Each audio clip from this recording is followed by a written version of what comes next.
nessa manhã, é uma manhã muito especial, porque estamos na casa do Senhor para adorá-lo na beleza da santidade dEle, e temos muito que agradecer, em especial a presença do Antônio conosco. Oramos muito pelo Antônio. O Antônio está ali com 4 estendes no coração, mas bem, né, Antônio? Graças a Deus. Você assistiu o Jogo do Brasil? Tomou remédio antes, né? Ok. Graças a Deus por isso. Nosso texto é 1 Coríntios capítulo 6. 1 Coríntios capítulo 6.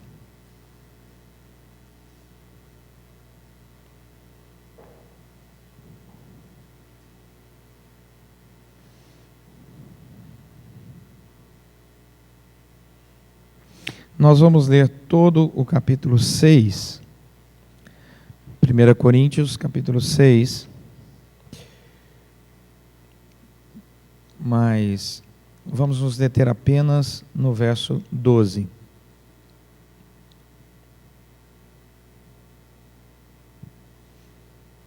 Primeira Coríntios 6.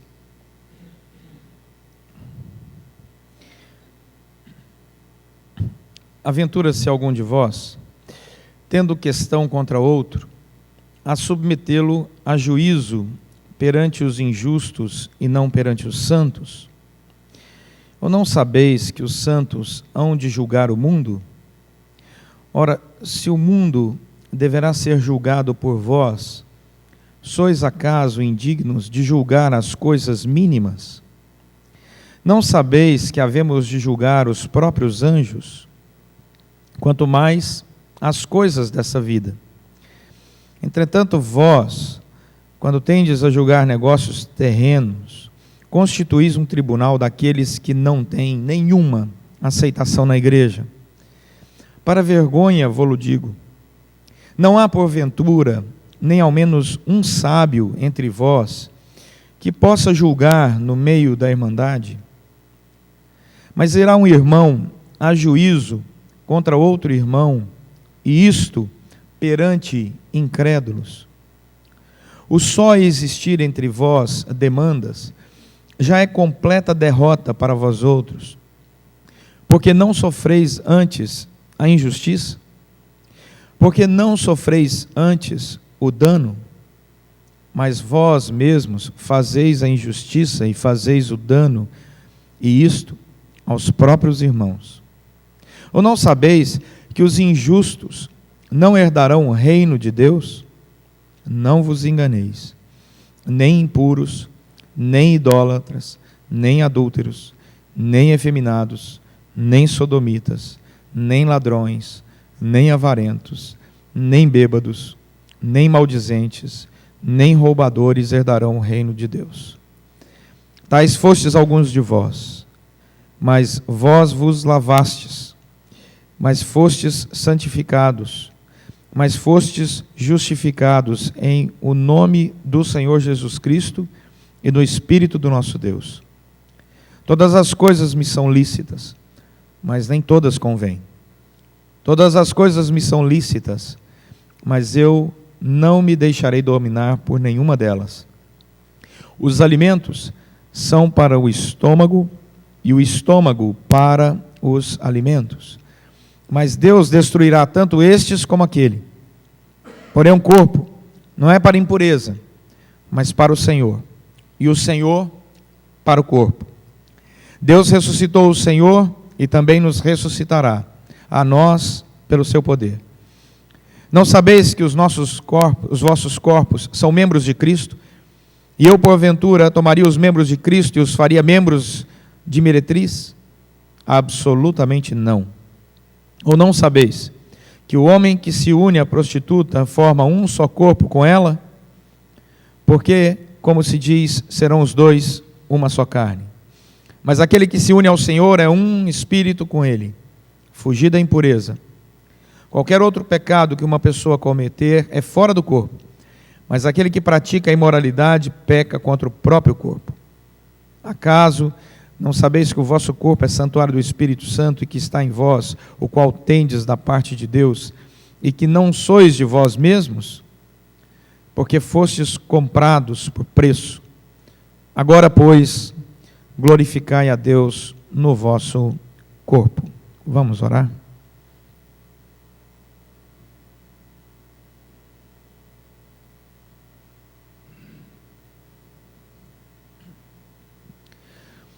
Senhor nosso Deus, conduze-nos com a tua graça, com a tua misericórdia, na meditação da tua palavra, para que ela glorifique a ti, edifique a igreja, produza frutos. Oramos em nome de Jesus Cristo. Amém. Eu gostei muito desse livro, eu ganhei essa semana, D.A. Carson, A Intolerância da Tolerância. A intolerância da tolerância. E o autor, D.A. Carson, muito conhecido, um grande pensador, exegeta, um teólogo realmente de mão cheia, como se diz, né? O Carson defende aqui que o mundo moderno, ao falar sobre a necessidade da tolerância, se torna intolerante. Ele mostra que criou-se o dogma da tolerância. Mas o pior da tolerância é a falsa tolerância, que ele diz que é quando alguém que firma uma posição contrária ao outro, o outro chama ele, rotula ele de intolerante. Então, aquele que te rotula de intolerante é o mais intolerante de todos os intolerantes. E é muito interessante, porque o Carson conta uma história, aqui no livro, de um pai, que é uma parábola proposta por um pensador, chamado Lessing, e ele fala numa parábola do século XII, na época da Terceira Cruzada, em que um pai vai distribuir um anel mágico que ele possuía, que ele tinha ganhado do seu pai, do seu avô, do bisavô e assim por diante, estava as gerações da sua família. E o pai, então, com esse anel que ele dizia que era um anel mágico, prometeu o mesmo anel para os 3 filhos. Ele disse: quando eu morrer, eu vou dar o meu anel para você. Aí entrava outro filho, ele conversava, quando eu morrer, eu vou dar esse anel para você. Entrou outro filho e ele, ao longo da vida, fez essa promessa de novo: quando eu morrer, eu vou dar esse anel para você.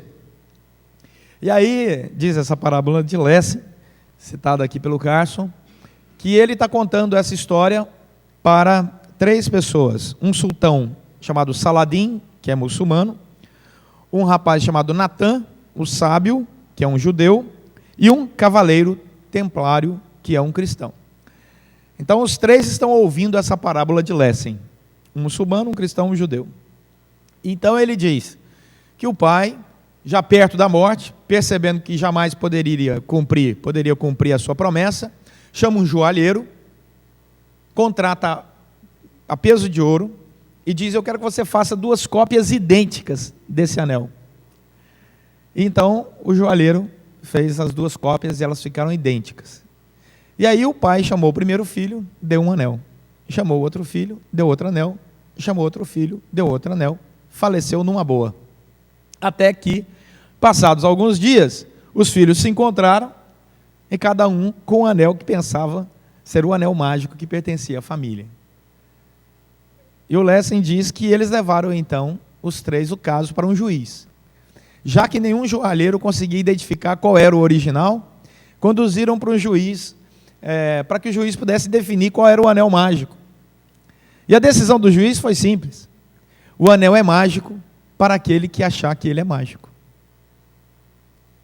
O anel é mágico para aquele que achar que o anel é mágico. E vocês vão viver dessa forma, percebendo se vocês foram contemplados com o anel mágico ou não. Ficou no ar, como fica no ar toda a proposta de ser tolerante, quando na verdade se vive o dogma da intolerância. Esse texto incomoda, porque nós vivemos uma sociedade muito tolerante. E a palavra de Deus, ela chega e finca bases bem claras, estabelece limites e propõe para nós um caminho para andar. E quando nós olhamos para esse texto, e eu quero que você se detenha só no verso 12, você percebe aí no verso 12, que a intenção do Espírito Santo de Deus ao nos incomodar com esse texto, principalmente no verso 12, é a seguinte, vou ler de novo, verso 12, todas as coisas me são lícitas, mas nem todas convêm. Todas as coisas me são lícitas, mas eu não me deixarei dominar por nenhuma delas. Esse litígio entre irmãos, na parábola de Lessing aqui, ele acontece nos nossos corações. Nós entramos em litígio o tempo todo com aquilo que deve ser tolerado ou não tolerado à luz da palavra de Deus. Por isso esse contexto desse texto é tão rico, porque o contexto desse texto, que nós lemos aqui até o versículo 11, do verso 1 até o verso 11, o apóstolo Paulo diz àquela igreja que eles tinham problemas dentro da sua relação com o outro. E a questão do verso 1 até o verso 11 do apóstolo Paulo é o que é que deve delimitar o relacionamento e as crises, e como resolver as crises quando nós falamos do outro, do relacionamento com o nosso próximo. E aí a crise do apóstolo Paulo, que ele levanta para aquela igreja é, não é possível que não há um sábio entre vós que possa ajudá-los a encontrar o caminho da decisão e não apenas da facção.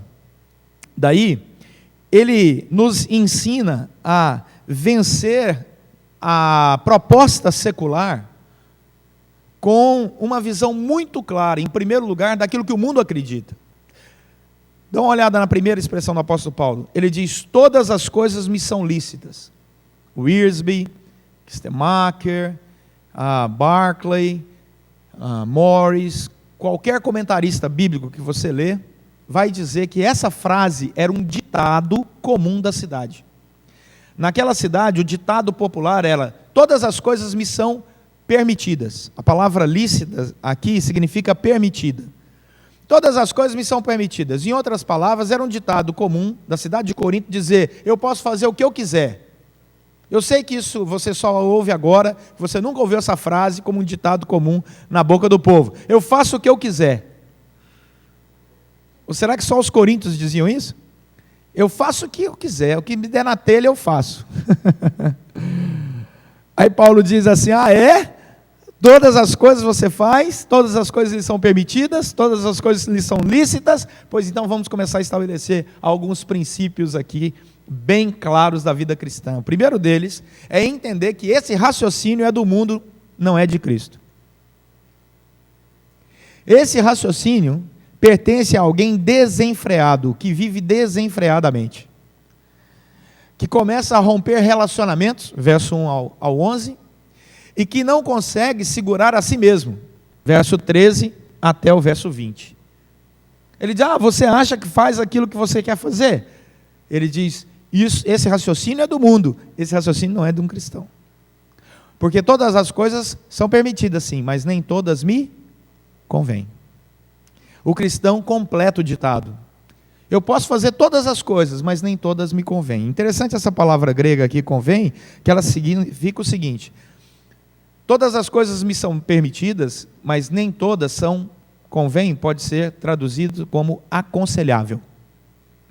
Convém também pode ser traduzida como confere benefício. Essa palavra no grego pode ser traduzida como ser vantajoso ou útil. Então olha qual a intenção do apóstolo Paulo. Todas as coisas me são lícitas ou permitidas, mas nem todas são aconselháveis. Todas as coisas são permitidas ou lícitas, mas nem todas são aquelas que nos dão benefício ou conferem benefício. Todas as coisas me são lícitas, mas nem todas são vantajosas. Todas as coisas me são lícitas, mas nem todas são úteis. O apóstolo Paulo traz o ditado humano, a filosofia que tinha por detrás desse ditado, para o coração da personalidade do cristão. O coração da personalidade do cristão. O cristão tem no seu coração a personalidade de Cristo. Eu sei discernir até onde eu posso ir e até onde eu agrado ao Senhor, e esse é o limite da minha vida.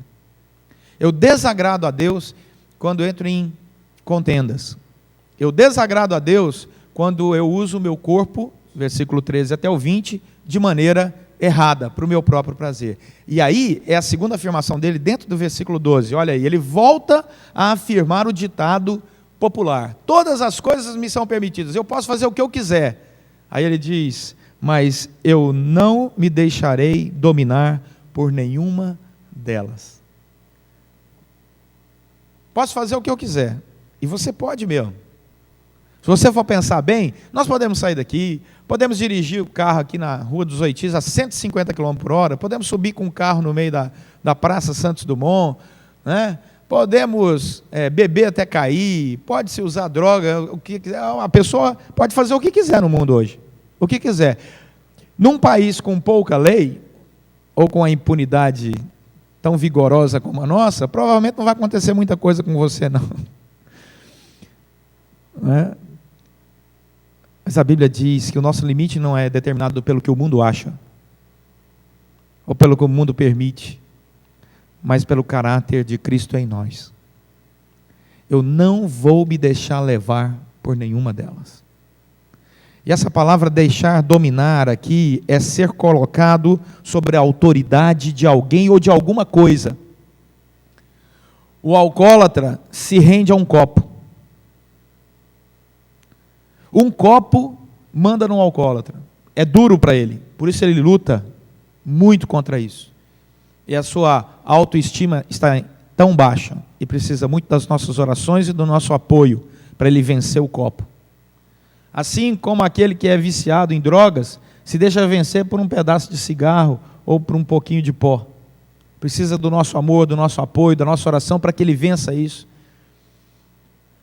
Porque deve ser muito duro alguém não conseguir resistir a um objeto, que são objetos, porque se deixaram dominar. E por isso, só Cristo pode trazer essa libertação. E a palavra do Senhor vai dizer que essa não permissão pelo domínio de um objeto exterior sobre sua vida, seja ele qual for, vem da graça de Deus. Deus nos dá consciência do que é filosofia do mundo, da vida dissoluta proposta pelo mundo e da verdadeira liberdade que Cristo nos dá. Portanto, para vencermos essa proposta secular de uma falsa tolerância, que na verdade é intolerância, nós precisamos voltar para os valores de Cristo. Existe um grande perigo, diz o comentarista Leon Morris, de nós vivermos na prática da escravidão que o mundo e os valores do mundo propõem para nós. João Calvino, comentando esse texto, diz o seguinte: os irmãos da igreja de Corinto estavam adotando o pretexto da liberdade cristã para se permitirem fazer quase tudo. Quase tudo. Entregavam-se a uma luxúria extravagante. E como seria natural, uma grande porção de orgulho se misturava a tudo isso. Visto que se tratava de atos externos, não consideravam que estivessem pecando. Não era só isso. Tudo indica, à luz das palavras de Paulo, que os coríntios excediam em sua liberdade, numa extensão tal que se esforçavam para a inclusão da fornicação. Portanto, depois de ter falado sobre esses seus vícios, é muito apropriado que passe o apóstolo Paulo agora a criticar aquelas justificativas enganosas de que faziam uso para iludir-se acerca dos pecados externos. As justificativas enganosas. Se tem uma grande armadilha do século 21, é a justificativa enganosa. É o cristão que aceita um padrão moral menor que a palavra do Senhor estabelece para ele, porque o mundo todo está fazendo assim, e eu tudo posso. Como diz o texto, todas as coisas me são lícitas. E esse é um cristianismo pobre, que não influencia ninguém, que é escravo do seu próprio pecado, e que vive enganando a si mesmo e tentando enganar os outros. Mas nós somos hoje a religião só do poder, né? Só da autoajuda. E o caráter cristão não tem sido moldado à luz do que a palavra de Deus diz. Porque quando você fala em caráter, alguém diz intolerância. e prega um selo em você. Plá! Você fala assim, não, mas eu acho que o marido tem que ser esposo de uma só mulher. Intolerante! Plá! Na novela não é assim. Não sei nem se tem novela com isso, né? Tantos anos que eu não assisto novela. Né? Não, mas eu acho que o casamento, ele é algo abençoado por Deus. Que é um projeto de... Isso é intolerância, isso é imposição. Plá! Pregam e você rota. Então você não pode ter opinião nenhuma, só a opinião do mundo. Se você não quer ser taxado de intolerante, diga o que o mundo está dizendo. Aí você nunca vai ser intolerante. Mas a palavra de Deus não diz isso. Eu não vou me deixar dominar nem por essa filosofia, como diz o apóstolo Paulo em outra carta, a vã filosofia. Não, todo mundo está fazendo isso, nós também devemos fazer, é o que se diz por aí. Todas as coisas são permitidas. Mas aí vem a palavra do Senhor e diz, mas não nos convém, não é aconselhável, não traz benefício, não é vantajoso e não é útil. E nós não podemos nos deixar dominar, ficar sobre a autoridade dessa filosofia secular que está aí. Olha o que o texto diz: todas as coisas me são lícitas, mas eu não me deixarei dominar por nenhuma delas. O que o apóstolo Paulo está nos ensinando aqui, inspirado pelo Espírito Santo de Deus, é que o domínio daquilo que não vem de Deus como proposta é colocado diante de nós e a decisão é nossa. Existe uma responsabilidade humana, mas também existe o benefício do galardão de Deus sobre a vida dos que optam por não se deixar dominar por nenhuma delas. Deus nos convida por sua graça a um relacionamento com Ele, mas a nossa livre agência nos conduz a uma responsabilidade de santificação. Eu sei que essa palavra está fora de moda, mas a Bíblia ainda continua mantendo ela. Santificação é tornar-se cada dia mais parecido com Cristo. Cada dia mais parecido com Cristo. Afinal de contas, somos cristãos. O nosso objetivo é ser parecido com Cristo. E aí o texto vai dizer que essa responsabilidade é nossa. E é interessante porque aí o apóstolo Paulo começa a fazer uma analogia entre aquilo que é eterno e aquilo que é provisório. Olha o versículo 13. Os alimentos são para o estômago, e o estômago para os alimentos. Mas olha, Deus vai destruir tanto os alimentos quanto o estômago. Todas as coisas vão passar. A única coisa que vai perseverar, preservar, é a nossa alma e o nosso relacionamento com o Senhor. Por isso que os nossos valores são diferentes dos valores do mundo, porque os valores do mundo passam, se corroem. Os ladrões podem entrar e roubar, mas os valores de Cristo permanecem para sempre. E se tem algo que o nosso século tem feito muito, é destruir os valores do indivíduo. Nós vivemos uma sociedade que tem destruído o caráter cristão na vida de muitos. Nós precisamos resgatar esse caráter cristão, porque essa é a nossa responsabilidade. Não com relação ao próximo, mas na nossa própria missão interior. O caráter cristão não é algo que você cobra do outro, é algo que você desenvolve em você mesmo. Não adianta tentarmos nos tornar juízes da vida do outro, porque Deus não nos chamou para isso. Quando o caráter cristão se torna norma de julgamento da vida do outro, você se torna legalista. E o cristão legalista é o pior que existe. Ele é insuportável. O cristão legalista, ele é insuportável, porque ele se acha no direito de julgar o outro. E a Bíblia não abre essa possibilidade para nós. Então, quando a Bíblia estabelece esses padrões, não é para que nós possamos apontar o dedo para o outro, dizendo assim, olha, isso aí está errando, olha, aquele ali está cometendo, olha, aquele lá. Quando a Bíblia estabelece esses padrões, é para que nós analisemos o nosso próprio ser interior. Olhemos para o nosso próprio coração e possamos perguntar, Senhor, eu tenho me deixado dominar por essas coisas? Eu tenho me deixado dominar por essa filosofia? Eu tenho me deixado dominar pelo pensamento secular? Eu tenho me deixado levar, tanto nos meus relacionamentos e conflitos com o próximo, quanto com a libertinagem interior? Então a palavra de Deus começa a estabelecer um padrão para nós. Isso é um julgamento interior, que pertence ao nosso coração. Por isso a igreja não pode ficar apontando o dedo para um, para outro, porque quem purifica a igreja é o Espírito Santo. E quando nós temos uma vida pura e nós nos congregamos, apesar de sermos pecadores, mas buscamos o caminho da santificação, a adoração sobe como aroma suave na presença do Senhor. É muito fácil transferir responsabilidade, culpabilidade, mas nós precisamos voltar os nossos olhos para dentro do nosso próprio ser interior e perguntar para nós mesmos se nós temos desenvolvido o caráter de Cristo em nós, ou se temos vivido a proposta do mundo. Olha o que diz o versículo 18: fugir. Olha o que diz o verso 20: por quê? O verso 18 diz: fugir da impureza. O verso 20 diz: porque fostes comprados por preço. Nós negamos a proposta de Deus. Nós abandonamos, viramos as costas para Deus como humanidade. Se a humanidade hoje está faminta, se a humanidade hoje vive em guerra, se a humanidade hoje está em conflito, é muito fácil para a filosofia desse mundo colocar Deus como culpado.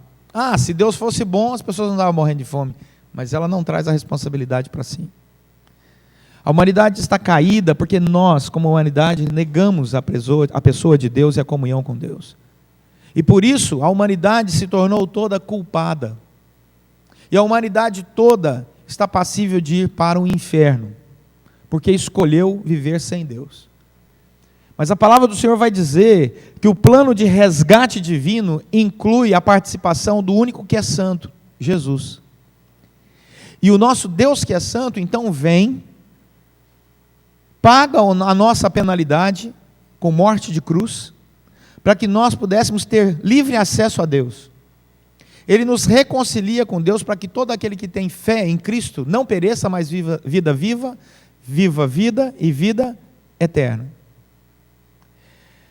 Mas aí, nós começamos a desfrutar desse benefício da graça, de entendermos o projeto da salvação, e nos alegramos com o projeto da salvação, até que uma filosofia secular entre na nossa vida e diz: todas as coisas não são permitidas.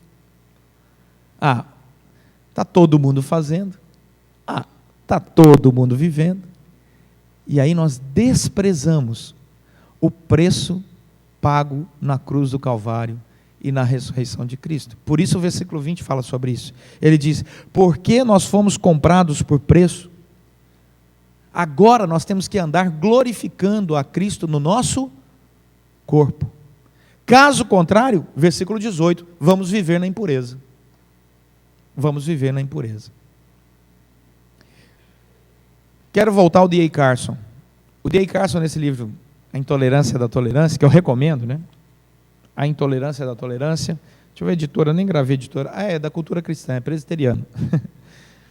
Diz o seguinte, ao concluir a história dos 3 anéis: essa tolerância do mundo está fundamentada, na verdade, numa certeza dogmática de que o próprio Deus produz anéis falsos.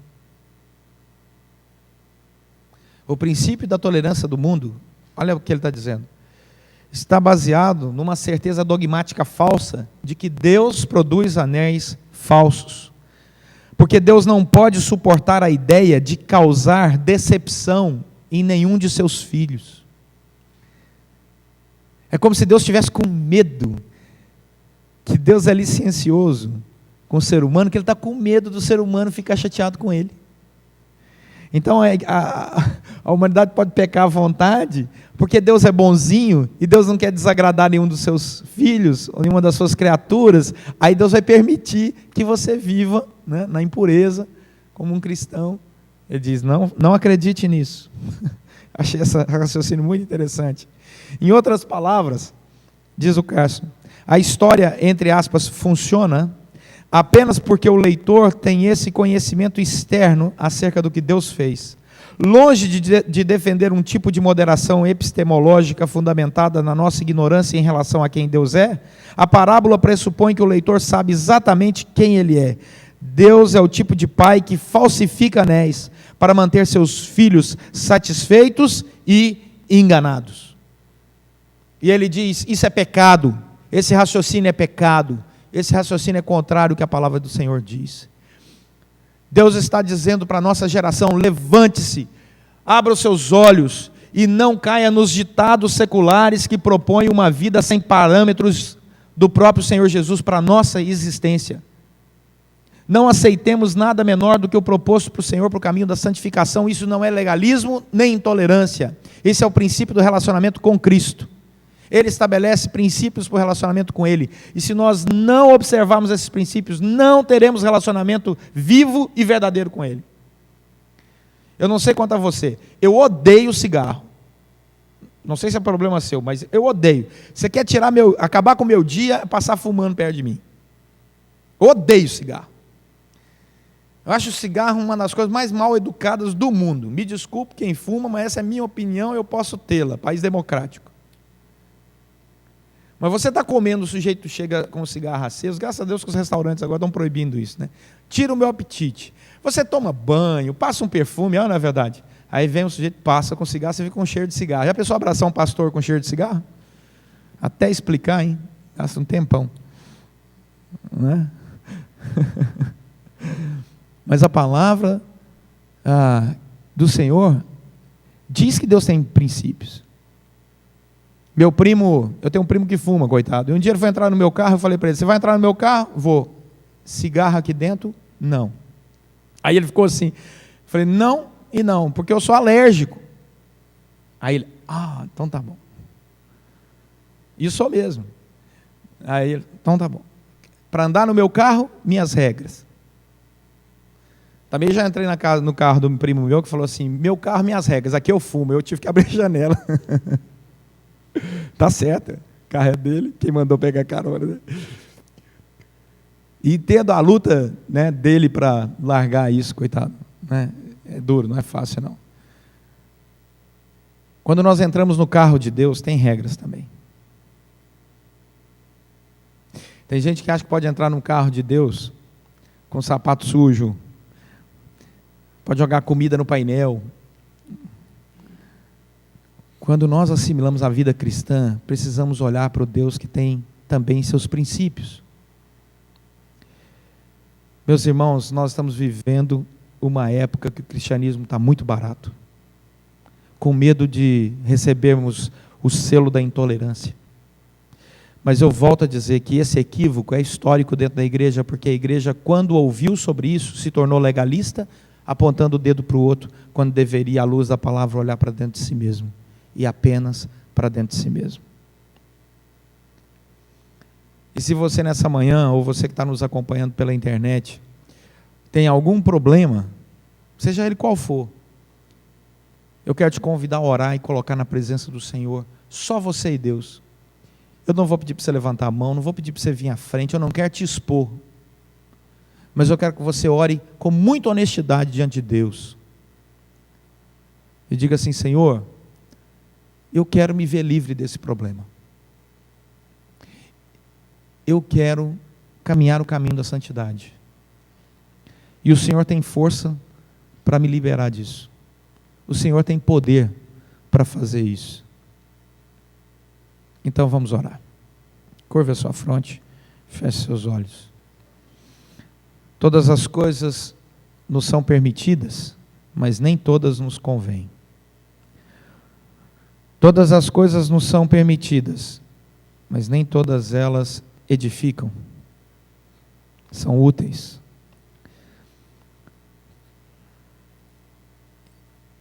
Então aquilo que é inútil, aquilo que não edifica, peça que Deus te dê força. Às vezes você está enfrentando um problema porque você já há muito tempo foi ensinado a fazer o errado. Você viveu numa casa ou num contexto de amigos e acabou cedendo à proposta deles, seja ela da impureza sexual, do vício, das drogas, da avareza, que também é pecado, da cobiça, da inveja, da fofoca, do murmúrio, da indiferença. O cristão tem que lutar contra essas inclinações.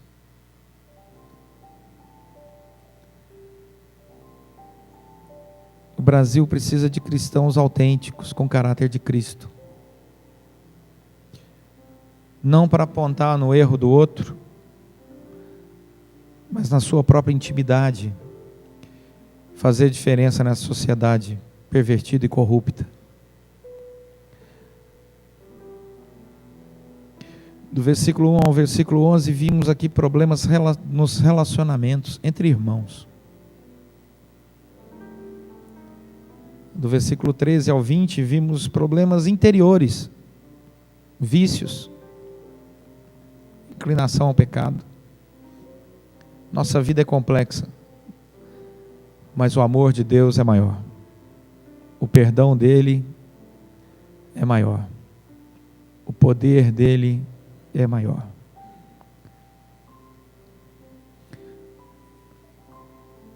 Ore e peça que o Senhor te traga libertação, pureza, a alegria de viver na leveza da sua intimidade com o Senhor. Ele pode fazer isso. Interceda por você mesmo, não por outro. Por você mesmo. Ninguém aqui é perfeito. Todos nós somos pecadores. Mas Jesus morreu por nós.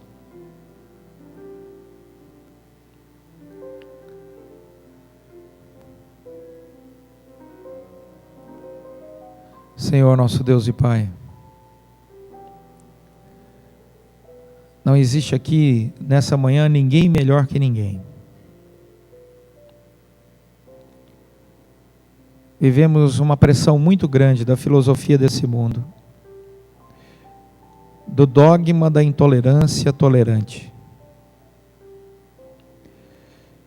Nós queremos te agradecer porque o Senhor não colocou no nosso dedo um anel falso. O Senhor nos colocou o anel de filhos e filhas do Senhor. Como o filho pródigo que retorna para casa e é recebido com beijo, com abraço, com boas roupas e com anel no dedo, o Senhor fez isso conosco. E assim, ó Deus, agora, não vivendo debaixo do engano do pecado, nós rogamos em nome de Jesus Cristo que o pecado não nos engane. Que o Senhor nos dê força para vencermos aquilo que desagrada o Senhor. Que o Senhor nos dê força para vivermos, ó Deus, de tal forma que o brilho de Cristo seja refletido em nós. E assim, ó Deus, sentindo a liberdade, a alegria, a leveza do perdão do Senhor em nós, possamos proclamar isso para que outros também experimentem. E assim a nossa vida produza frutos para a glória do Teu próprio nome. Ó Senhor, livra-nos da armadilha do legalismo, da falsa santidade, que aponta o dedo para o outro, quando a maioria dos dedos estão apontados para si mesmo. Livra-nos disso, Deus, porque não queremos ser uma igreja legalista, aonde aqueles que se acham plenamente perfeitos e santos congregam, porque não somos isso. E não queremos ser. Mas que possamos nos ajudar uns aos outros, para que sejamos dia a dia santificados à imagem de Cristo Jesus. Conduze-nos assim para a glória do Teu próprio nome, pois oramos em nome de Jesus Cristo. Amém. Que a graça do nosso Senhor e Salvador Jesus, que o amor de Deus, o nosso Pai, que a comunhão terna, eterna e consoladora do Espírito Santo de Deus esteja sobre todos vós e todo o povo de Deus, agora, aqui, em todo lugar e para todo sempre.